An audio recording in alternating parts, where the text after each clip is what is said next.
Bernardo Klicksberg ha escrito más de 60 obras traducidas a múltiples idiomas. Asesora a numerosos países en responsabilidad social, desarrollo y pobreza. El informe Klicksberg fue nominado al premio Emmy Internacional.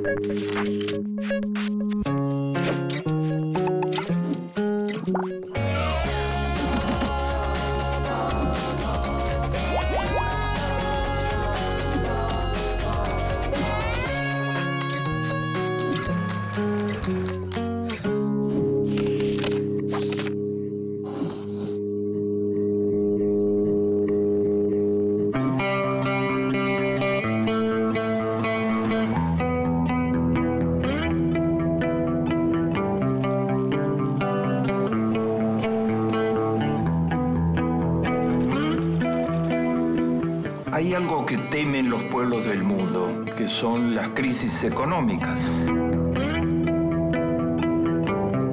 Saben que pueden destruir sus vidas personales. Las han destruido.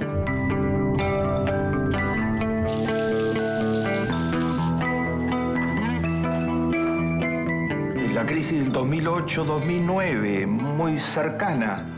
La segunda gran crisis de la historia económica reciente arrasó con la vida de muchísimas personas que se vieron expuestas a algo en lo que no tuvieron ninguna intervención de ninguna índole. La especulación financiera salvaje en Wall Street, las políticas iniciadas por Reagan y continuadas por Bush, que eliminaron la regulación del Estado para controlar el funcionamiento de los grandes fondos financieros y parafinancieros, pero para el hombre y la mujer común significan que van a perder el trabajo, que se va a reducir sus ingresos, que tienen que replantearse toda su vida personal. Se le debe muchísimo el desarrollo de ideas y de políticas para enfrentar las crisis económicas el mayor economista probablemente del siglo que antecedió a la finalización de la Segunda Guerra Mundial, que se llamó John Maynard Keynes.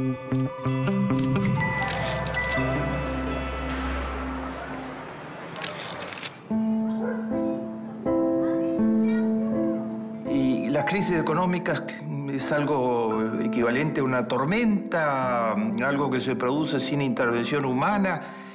No, detrás de las crisis hay intervención humana.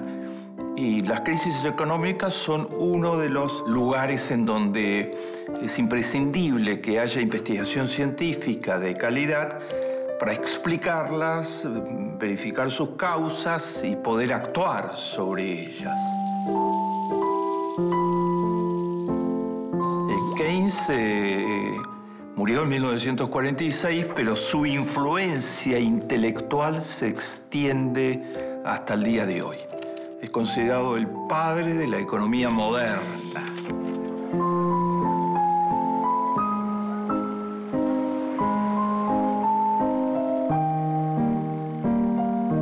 Y el pensamiento de Keynes se caracterizó por su total independencia intelectual y por su genialidad.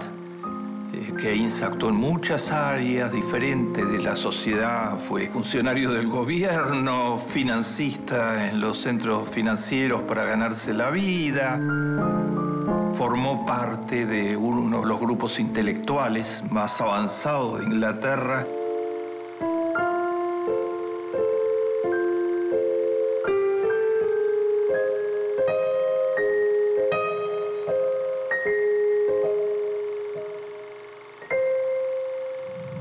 Cumplió roles centrales en los grandes problemas económicos que enfrentó la humanidad en todo ese siglo. Keynes fue central en la negociación del Tratado de Paz entre Alemania y quienes lo derrotaron en la Primera Guerra Mundial.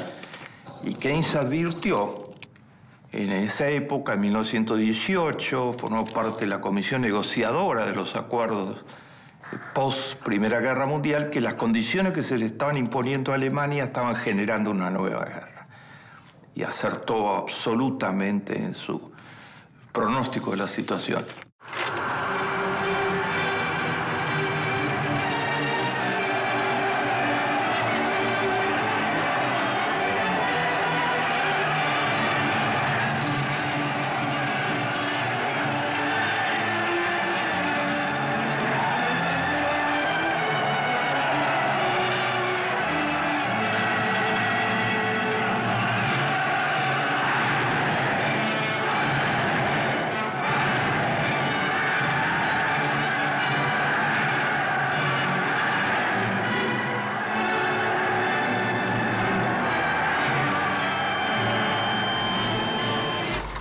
Keynes fue decisivo en cómo Roosevelt enfrentó la crisis de 1930.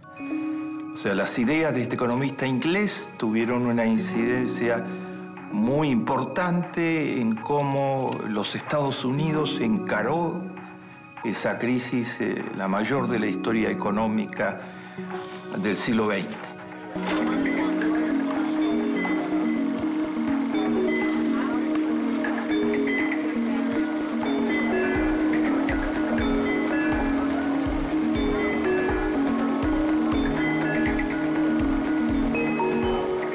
Keynes fue fundamental después de la Segunda Guerra Mundial en los acuerdos que se hicieron para tratar de fundar un sistema económico internacional más sano. Un pensador absolutamente independiente con una influencia fenomenal, decisiva sobre algunos de los más grandes acontecimientos económicos. Hoy se habla claramente de economistas neo-keynesianos o keynesianos y de economistas neoclásicos.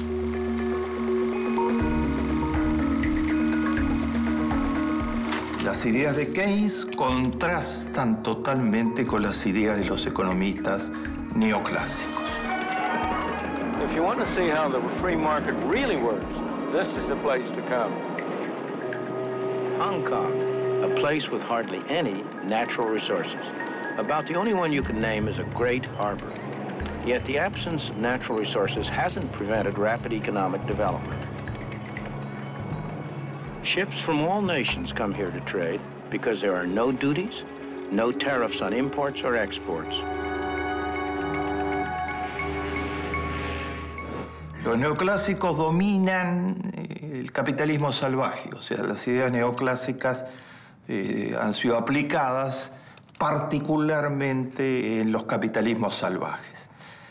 Son las que se aplicaron en la Argentina en los años 90, en las dictaduras militares, son las que aplica una parte del sistema capitalista mundial. Y han llevado a consecuencias que en su mayor parte Keynes predijo.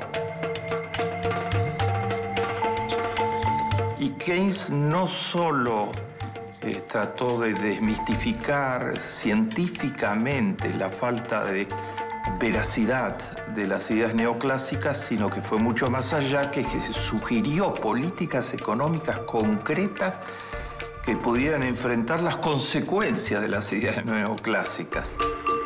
Y muchas de esas políticas han sido exitosas.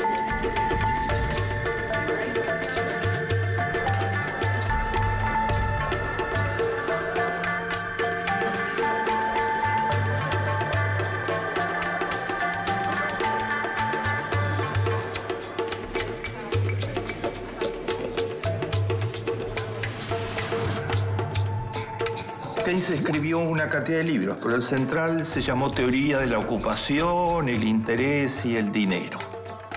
Y Keynes sostiene en esta obra maestra, que es considerada una de las obras más importantes de las ciencias económicas en su historia, Keynes dice que el sistema capitalista no tiende al pleno empleo ni al equilibrio de los factores productivos, sino hacia un equilibrio que solo de forma accidental coincidirá con el pleno empleo.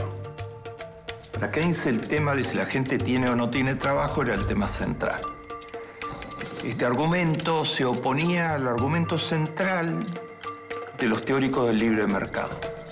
Los teóricos del libre mercado dicen que si se deja andar sola la economía, va a llegar a un equilibrio en donde va a haber empleo y trabajo para todos. Entonces los teóricos del libre mercado, como Milton Friedman, referencia fundamental de muchos economistas latinoamericanos ortodoxos, dicen que no tiene que haber interferencias en el mercado porque esas interferencias, el Estado, van a significar alejarse de equilibrios y eso va a traer desempleo. Keynes dice exactamente lo contrario.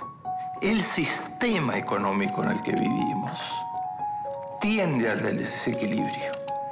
Si el Estado no interviene con políticas públicas que ayuden a corregirlo, que intervengan en los lugares oportunos, en los momentos oportunos, va a haber altos niveles de desempleo.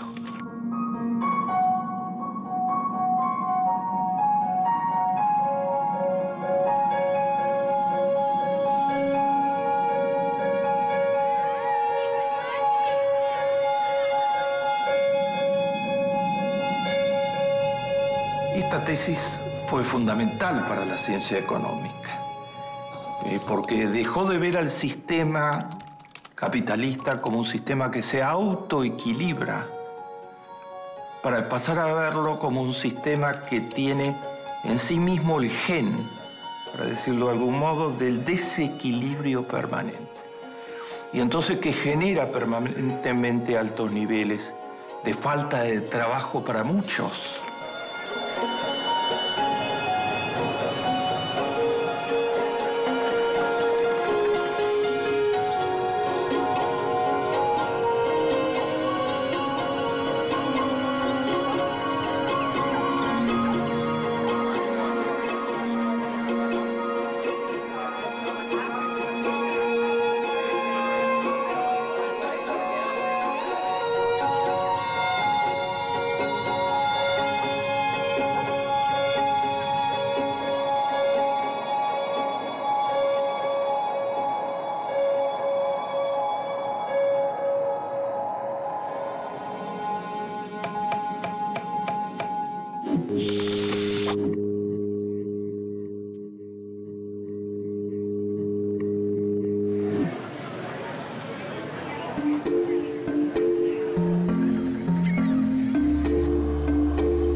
Dice que lo fundamental es el déficit de la demanda.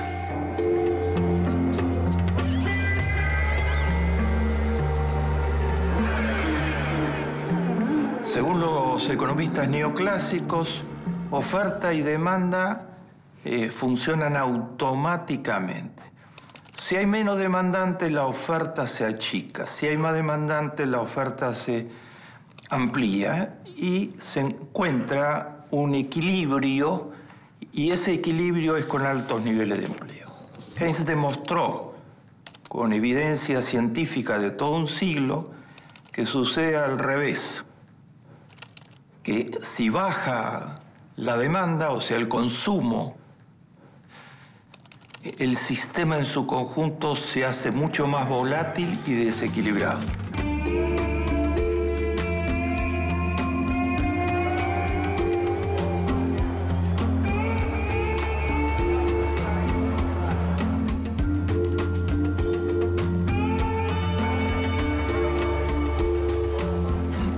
Dice que el Estado tiene que compensar las caídas de la demanda.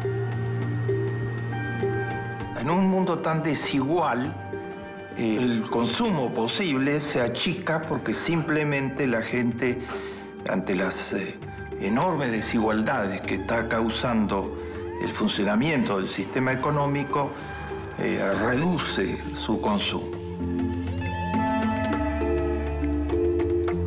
La reducción del consumo es fatal para la economía. Agudiza los desequilibrios que tiene naturalmente el sistema económico capitalista. Cuanto más desigualdad y más reducción del consumo, más posible es que haya una crisis económica. Efectivamente, la crisis de 1930 y la crisis del 2008-2009 fueron precedidas por una polarización social extrema, por un gran aumento de las desigualdades.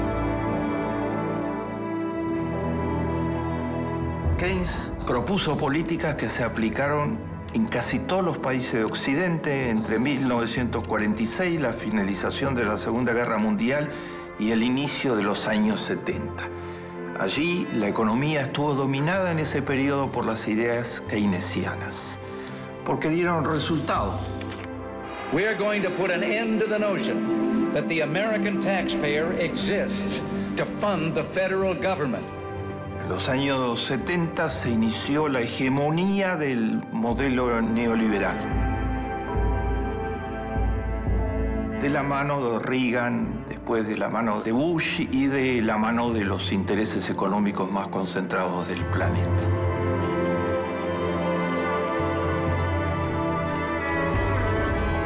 El modelo neoliberal fue impuesto como la única teoría económica válida, negando lo que había sucedido en la historia. Y así le fue a los seres humanos.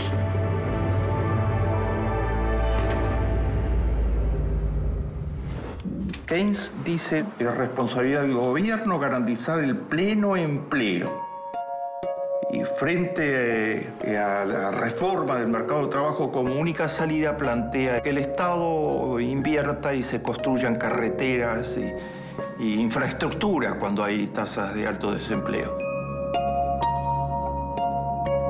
Cebar la bomba se lo ha llamado, que es preferible impulsar, incentivar y dar posibilidades para el consumo a condenar a muy bajo salario de trabajo.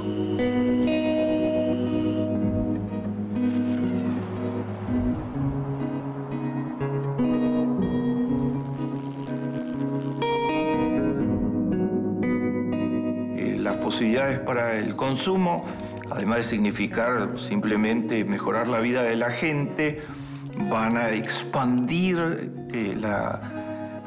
todos los aspectos multiplicadores en los mercados. Se habla de un multiplicador keynesiano.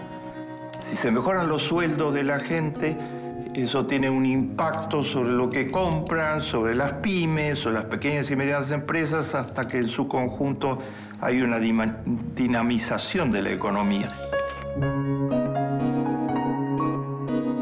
Eso a costa de déficit público, dicen los economistas ortodoxos. El déficit público es fatal. Se debe reducir o eliminar el déficit público.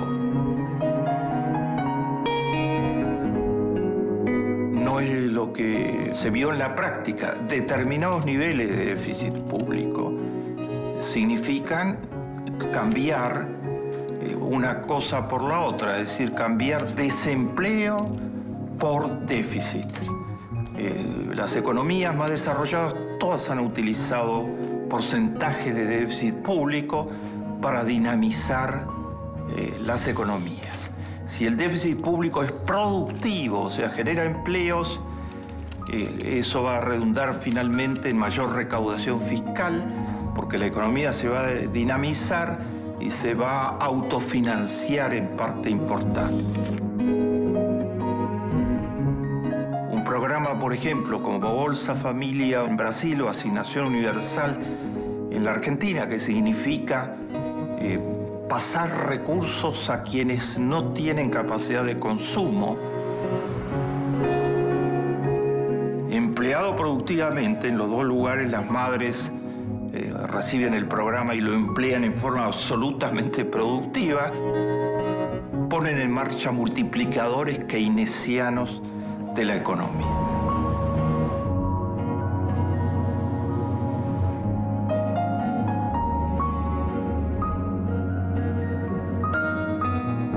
La disputa entre ideas, la disputa entre el keynesianismo y las teorías del libre mercado no es un tema de especulación intelectual, de disputa entre académicos.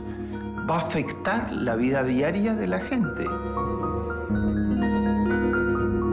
Porque si se opta por tener el pleno empleo como referencia fundamental, se van a buscar políticas que realmente lo generen, y allí el aporte del keynesianismo a la economía es totalmente fundamental.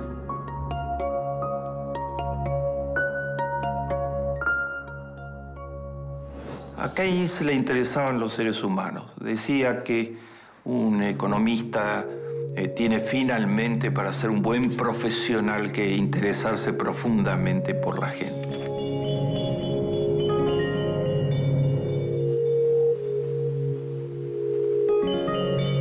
Muchos economistas neoliberales han proclamado de que lo que se debe hacer es excitar y estimular el egoísmo personal, porque el egoísmo personal va a resolver todos los problemas a través de la inventiva de la gente, etc.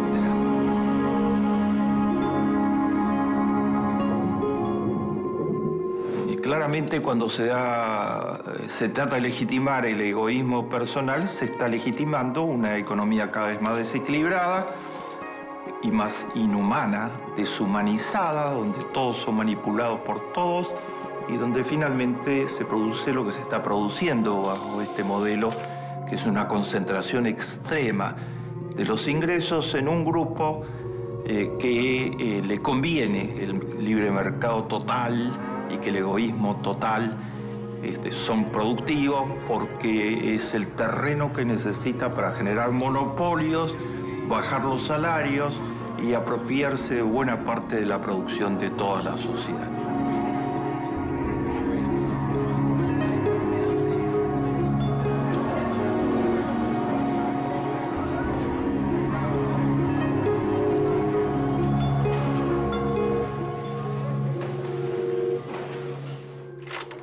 En una oportunidad, el líder del fascismo en Inglaterra, Mosley, dijo que agradecía a Keynes por reclamar intervención del Estado en la economía.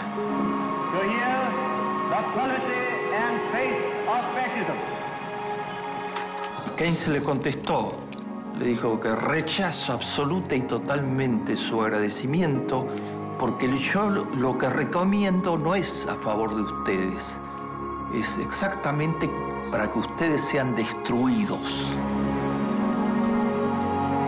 Porque el fascismo solo podrá prosperar en un sistema que no logre enfrentar los altos niveles de desempleo.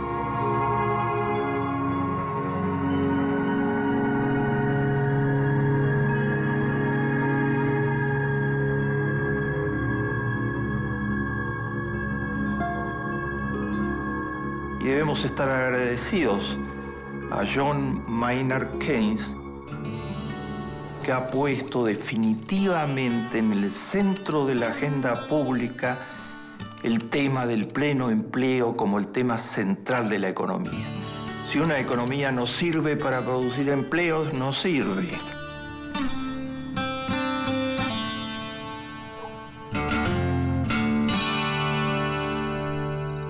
Muchas gracias, John Maynard Keynes, por esa contribución independiente.